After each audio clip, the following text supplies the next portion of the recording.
Friends మీ అందరూ కూడా నాకు రిక్వెస్ట్ ఏంటి అంటే చాలామంది మా ఛానల్ చూస్తున్నారు. సబ్స్క్రైబ్ చేసుకోండి. అది లైక్ కూడా చేయండి. ఎందుకంటే కష్టపడి మీకోసం వీడియో చేస్తున్నాను.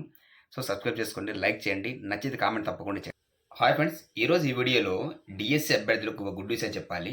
ఎందుకంటే గత 2-3 రోజుల నుంచి మనం చాలా టెన్షన్ పడుతూ ఉన్నాం. ఎందుకంటే మెరిట్లు ఇవ్వకుండా సెలక్షన్ లిస్ట్ వస్తుందని, సెలక్షన్ లిస్ట్ కాకుండా డైరెక్ట్‌గా వెరిఫికేషన్ వస్తుందని చాలా అపోహలు, చాలా అనుమానాలు జరుగుతూ ఉన్నాయి. అయితే దీనికి సంబంధించి కొంతమంది నిరుద్యోగస్తులు, కొంతమంది స్టూడెంట్స్ అందరూ కూడా హైకోర్టుని ఆశ్రయించారు. ఆశ్రయించడం వల్ల హైకోర్టు వచ్చేసి నిరుద్యోగులకు మరియు స్టూడెంట్స్ అందరికి కూడా, ఎగ్జామ్ రాసిన అందరికి కూడా ఉపశమనం కలిగిందని చెప్పాలి. ఎందుకంటే మెరిట్ లిస్ట్ ఇవ్వకుండా సెలక్షన్ లిస్ట్ ఇస్తే అక్కడ ఫ్రాడ్ జరగచ్చు అనే ఒక ఉద్దేశాన్ని హైకోర్టులో వాదనలు జరిగాయి. అయితే ఈ వాదనటువంటి గౌరవ హైకోర్టు ఈ నిరుద్యోగులకు సంబంధించి ఏదైనా ఫ్రాడ్ జరగవచ్చు, స్కామ్ జరగవచ్చు అనే ఉద్దేశంతో అలా కాకుండా మెరిట్ లిస్ట్ ఇవ్వండి. మెరిట్ ఇచ్చిన తర్వాత 10 రోజులు టైం తీసుకొని ఆ తర్వాత సెలక్షన్ లిస్ట్ ఇవ్వండి అని చెప్పడం జరిగింది.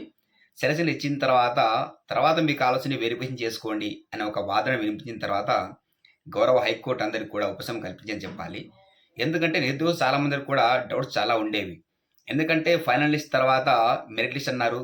మెరిట్ లిస్ట్ తర్వాత సెలక్షన్ లిస్ట్ అన్నారు. సెలక్షన్ లిస్ట్ తర్వాత వెరిఫికేషన్ అన్నారు.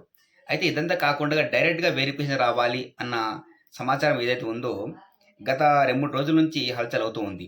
అయితే దీనికి సంబంధించి ఇచ్చిన హైకోర్టు యొక్క తీర్పుని అందరూ స్వాగతించాల్సిందే. దానికి కూడా 10 రోజుల టైం కూడా కేటాయించడం జరిగింది. కాబట్టి అందరూ కూడా ఈ మెరిట్ లిస్ట్ వచ్చే వరకు మీ యొక్క విన్నపాలు కానీ, మీ యొక్క అలిగేషన్స్ కానీ, మీ యొక్క ఏదైనా ఇన్ఫర్మేషన్ కానీ ఉంటే మాత్రం మళ్ళీ మీరు నివేదించొచ్చు అనే సమాచారాన్ని కూడా హైకోర్టు అందరూ కూడా సానుకూలంగా తీర్పు చెప్పిందనే విషయం మనం అర్థం చేసుకోవాలి. ఈ మెరిట్ లిస్ట్ సంబంధించి మనం కూడా లాస్ట్ వీడియోలో మాట్లాడుకున్నాం. డైరెక్ట్‌గా మెరిట్ లిస్ట్ ఇవ్వకుండా సెలక్షన్ లిస్ట్ ఇస్తే ఫ్రాడ్ జరగవచ్చు అనే విషయం మనం కూడా మాట్లాడుతూ ఉన్నాం. అయితే మెరిట్ లిస్ట్ ఇవ్వకుండా సెలక్షన్ లిస్ట్ ఇచ్చి సెలక్షన్ తర్వాత వెరిఫికేషన్ జరిగితే మెరిట్ లిస్ట్ వచ్చిన తర్వాత ఓపెన్ కేటగిరీ వాళ్ళకు ఎన్ని మార్కులు కట్ ఆఫ్ జరిగింది, అదేవిధంగా బీసీ, ఎస్సీ, ఎస్టీ, ఈబీసీ వాళ్ళకు ఎన్ని మార్కులు కట్ ఆఫ్ జరిగింది, సో వాళ్ళకున్న ఏజ్ ప్రకారం కావచ్చు, వాళ్ళకున్న టెట్ యొక్క మార్క్ పర్సెంటేజ్ కావచ్చు, ఏం జరిగింది అనేది మెరిట్ లిస్ట్ మాత్రం అర్థమవుతుంది. అలా కాకుండా సెలక్షన్ లిస్ట్ అని, సెలక్షన్ లిస్ట్ కాకుండా వెరిఫికేషన్ అని తీసుకుంటే మాత్రం ఇక్కడ అనుమానాలు, అపోహలు అందరికి కూడా ఉంటూనే ఉంటాయి. కాబట్టి ఎంతో కాలం నుంచి, ఎన్నో నెలల నుంచి, సంవత్సరాల నుంచి కుటుంబానికి దూరంగా ఉండి, అందరినీ కూడా కొన్ని రోజులు అవాయిడ్ చేసి మనం యొక్క ప్రిపరేషన్‌లో చాలా కష్టపడి ఉంటాం. చాలా ఫైనాన్షియల్ స్ట్రగుల్ తీసుకుంటాం. అయితే ఇవన్నీ మనం భరించిన తర్వాత, ఎగ్జామ్ రాసిన తర్వాత, ఎగ్జామ్ ఇంకా పాస్ అయ్యామా లేదో అని తెలుసుకునే విధానంలోనే మెరిట్ లిస్ట్ అనేది సానుకూలంగానే ఉంటుంది. అలా మెరిట్ లిస్ట్ ఇవ్వకుండా ఫైనల్ లిస్ట్ ఇస్తే మాత్రం చాలామంది అపోహలు అలానే ఉంటాయి.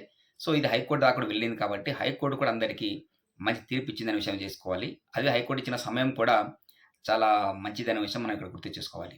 Thank you friends.